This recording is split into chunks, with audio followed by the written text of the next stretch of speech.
Сегодня в новом выпуске программы «Про здоровье» мы поговорим о эндокринных заболеваниях. Эта тема касается многих из нас. Что это такое и как с этим справляться? Причины, симптомы и диагностика.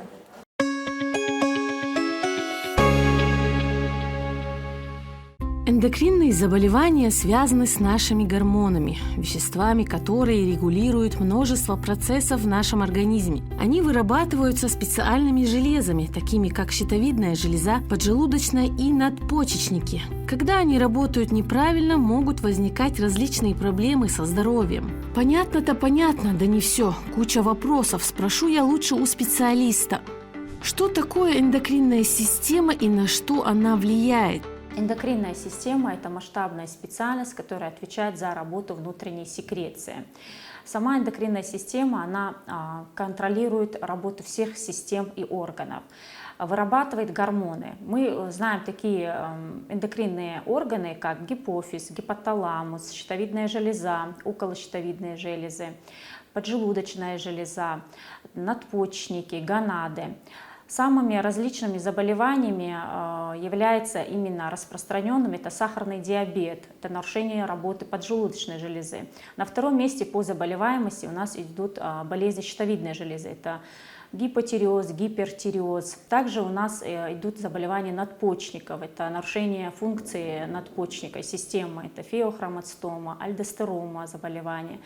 Про эндокринную систему можно говорить вечно, много различных заболеваний. Как же понять, что с нашим организмом что-то не так, спросите вы? Ведь симптоматика может быть очень разной и, на наш взгляд, обыденной. Хроническая усталость, чувство нехватки энергии, постоянное ощущение голода. Вот лишь малый список того, что происходит с нашим организмом почти каждый день. Так как же понять, когда наша эндокринная система начинает страдать? Вся эндокринная система, она работает и отвечает за все органы и системы. В первую очередь, хотелось бы сказать, что нарушение работы эндокринной системы, они могут влиять на сердечную работу, сердечно-сосудистую, на нервную систему, а также на работу пищеварения желудочно-кишечного тракта. Также при нарушении работы эндокринной системы может влиять такие различные заболевания, как половой системы. И поэтому хотелось бы, чтобы все пациенты, которые у нас не проходят диспансеризацию, проходили ее раз в год для исключения патологии эндокринной системы. По словам специалистов, если диагноз поставлен, не стоит паниковать. Современная медицина предполагает множество способов лечения. Например, при диабете врачи могут рекомендовать специальные препараты для контроля уровня сахара, а при гипотиреозе – гормонозаменительную терапию. Но ни в коем случае не заниматься самолечением. Это может привести к необратимым последствиям. Какие факторы немаловажны? Кроме того, что нужно следить за своим образом жизни. Правильное питание и физическая активность могут значительно улучшить ваше состояние.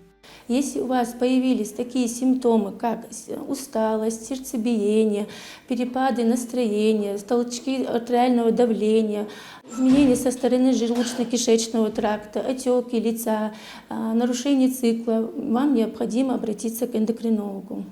Ожирение – это фактор риска сахарного диабета. При ожирении нужно правильно питаться, употреблять меньшее количество простых углеводов. Углеводы нам дают энергию, но исключить их тоже нельзя. Но большое количество углеводов может привести к избыточному потреблению инсулина. То есть это, в свою очередь, приводит к снижению сахара в крови.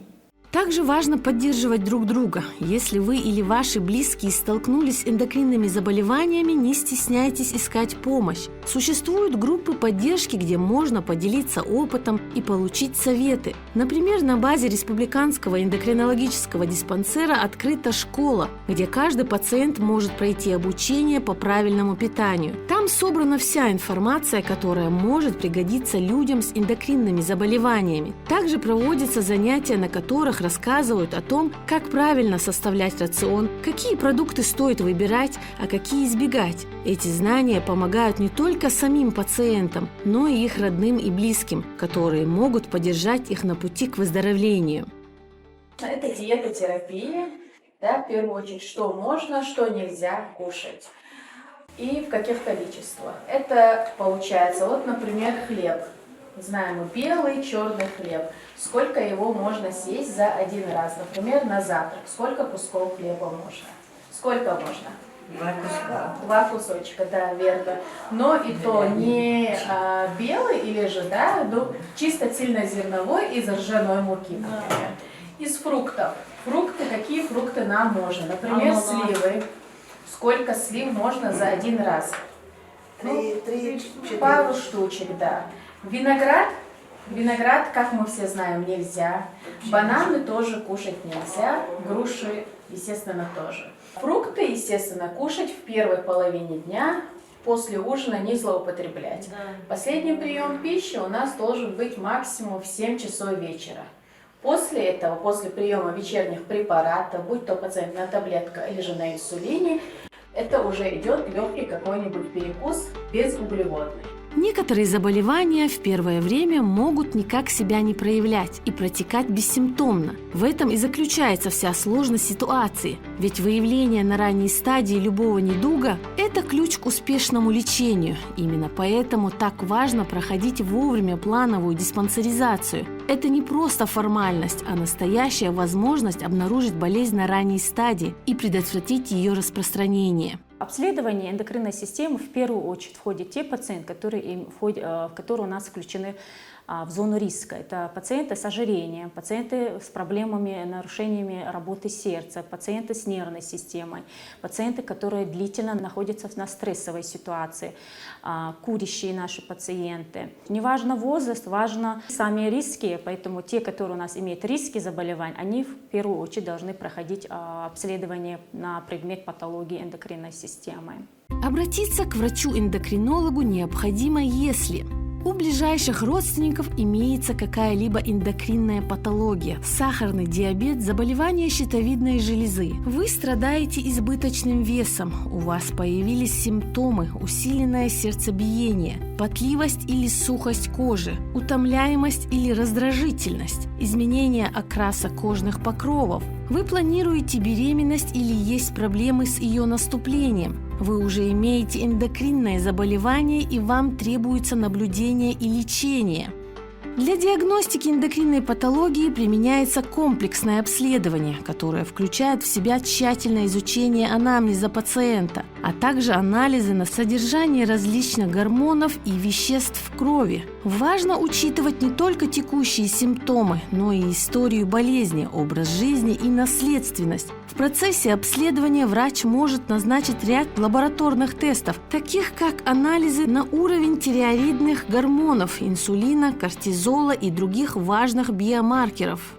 Наша клинико-диагностическая лаборатория ведет следующие виды исследований. Это определение глюкозы крови, гликированного гемоглобина, гормоны щитовидной железы, половые гормоны. Исследования, которые мы проводим в динамике, они служат объективным показателем течения болезненного процесса и дают возможность правильно коррегировать такие терапевтические мероприятия, как, например, устанавливать дозировку инсулина, устанавливать дозировку таблетированных препаратов, витаминов, то есть следить за эффектом проводимого лечения. Те анализы, которые нужны нашим пациентам, нашим врачам, мы проводим в нашей лаборатории в полном объеме, да.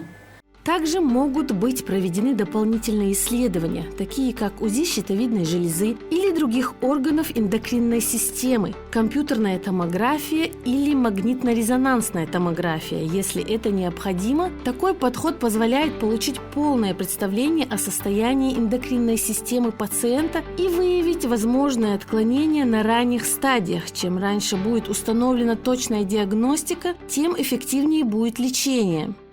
УЗИ щитовидной железы делается для определения и выявления патологии щитовидной железы, и для дальнейшей тактики ведения мы определяем протокол для специалиста, для дальнейшей тактики ведения и лечения. Надпочечники, мочеполовую систему очень часто выявляются у детей, у взрослых, это уже в ходе выявления они к нам направляют. Мы устанавливаем предварительный диагноз, вернее, и дальше уже после обследования они подтверждают и ведут своих больных.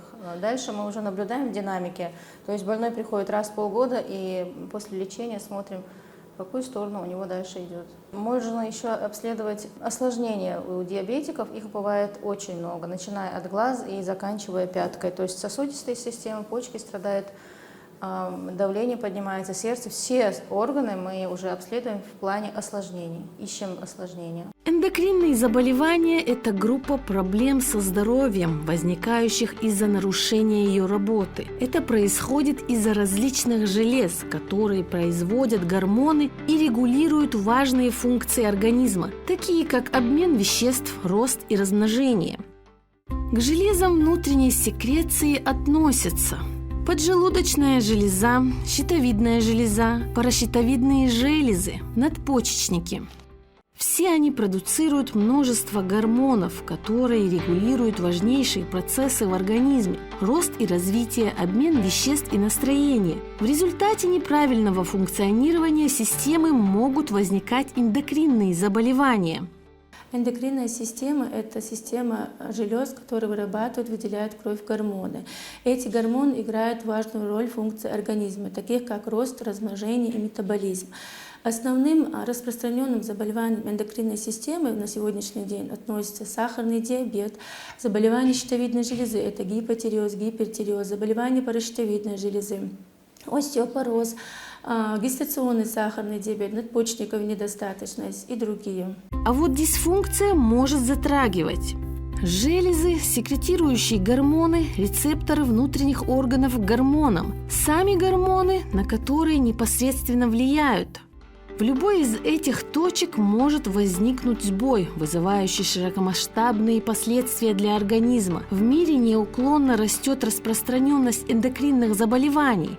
Гормональный сбой гормона, они, конечно, влияют на обменные процессы, они или ускоряют, или замедляют. Допустим, гипотиреоз, заболевание, это нарушение работы щитовидной, то есть замедление работы щитовидной железы играет, не сказать существенную роль, а незначительную роль при повышении веса. А вес повышается за счет отечности, то есть за счет задержки жидкости. Недостаток гормонов, они, смотря мы про какой орган говорим. Если идет про щитовидную железу, недостаточность гормонов может быть и при гипотиреозе, и при гипертиреозе, то есть нарушение функции. Если мы говорим, допустим, про поджелудочную железу, бывает абсолютный дефицит инсулина и относительный дефицит инсулина. Абсолютный дефицит – это у нас сахарный диабет второго типа, то есть недостаточное проявление, а абсолютный дефицит – это сахарный первого типа. То есть во всех органах, которые касательно эндокринной системы, есть такие термины, как недостаточность. То есть это нарушение самой работы. А насколько интерпретирует этот диагноз, мы будем говорить много, это уже на приеме, соответствии жалобами, анамнез. То есть клинические проявления. Недостаточно может и при сахарном диабете, недостаточно может быть и при поджелудочной железе нарушение, недостаточно может быть и при работе надпочечников, недостаточность гормонов может быть и при нарушении работы щитовидной железы. То есть это в общее понятие. А насколько и какая недостаточность, это уже эндокринолог интерпретирует в соответствии с лабораторно-инструментальным обследованием. Все мы стремимся оставаться стройными и красивыми, однако лишний вес не всегда появляется из-за неправильного питания, любви к сладкому или недостатка физической активности. Бывает, что человек ведет здоровый образ жизни, а вес все равно растет. В таких случаях причиной могут быть разные проблемы со здоровьем, включая и изменения в гормональном фоне. В первую очередь, если пациенты жалуются на набор веса, то они должны исключить работу нарушения щитовидной железы. И в последующем, после уже любой пациент, который набирает вес, они должны, конечно же, исключать патологию всей эндокринной системы. Но в первую очередь это щитовидная железа, это нарушение работы щитовидной железы. На приеме уже сам эндокринолог решает в соответствии с анамнезом сбора жалоб, на какую мишень из-за эндокринной системы стоит обследоваться пациенту. Щитовидная железа играет ключевую роль в функционировании эндокринной системы. Она отвечает за выработку гормонов, которые регулируют обмен веществ, уровень энергии и множество других важных процессов в организме. Эти гормоны, такие как тироксин и триадитарин, влияют влияют на то, как клетки используют энергию, что в свою очередь сказывается на нашем весе, настроении и общем самочувствии. Важно следить за состоянием щитовидной железы, особенно если вы замечаете изменения в весе, уровне энергии или в своем настроении. Болезнь щитовидной железы – это достаточно распространенная патология эндокринной системы, и она стоит по встречаемости практически на втором месте после сахарного диабета. И крайне важно внимание именно к состоянию здоровья щитовидной железы обращать с самого раннего возраста. Если это ребенок, то есть если это планирование беременности, это тоже очень важно, чтобы мама вступала в беременность, была подготовлена к этому. Проблемы с щитовидной железой чаще всего возникают из-за генетической предрасположенности и дефицита йода. Этот микроэлемент действительно необходим, так как атомы йода входят в состав гормона тироксина. Исследования показывают, что значительная часть населения планеты страдает от недостатка йода в организме. В среднем для взрослого человека требуется определенное количество йода в день. Для женщин эта норма немного выше, а для детей она варьируется в зависимости от возраста. У пожилых людей потребность снижается. Для профилактики важно следить за его потреблением. И один из простых способов является замена обычной соли на йодированную. Щитовидная железа вообще это такой небольшой эндокринный орган, но он является крупным эндокринным органом среди всех эндокринных органов, расположен на передней поверхности шеи и состоит из двух долей и перешейка. И вот этот вот, казалось бы, маленький такой орган, он на себя возлагает очень огромное количество гормонов и влияет практически на все системы в организме человека, на работу всех систем.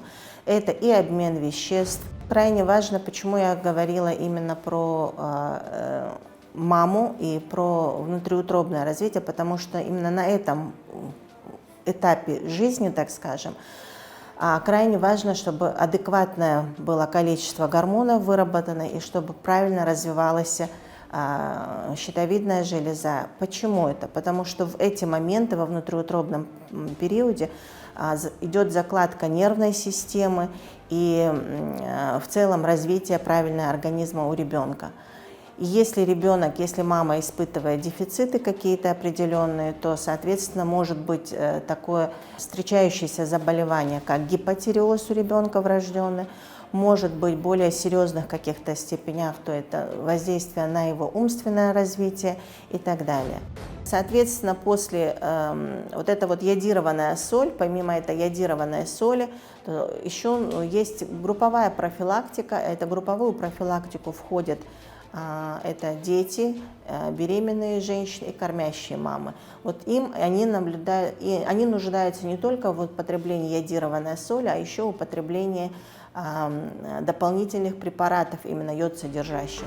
Сахарный диабет – это хроническое заболевание, которое возникает в результате нарушения работы эндокринной системы, в частности поджелудочной железы. Она отвечает за выработку инсулина, гормона, который играет ключевую роль в регуляции уровня сахара в крови. Мы не можем сказать, что чрезмерное употребление быстрых углеводов может привести к нарушению работы поджелудочной. Но я могу сказать, что вы можете привести к нарушению обменных процессов, прибавку в весе, а ожирение это является первым фактором возникновения сахарного диабета.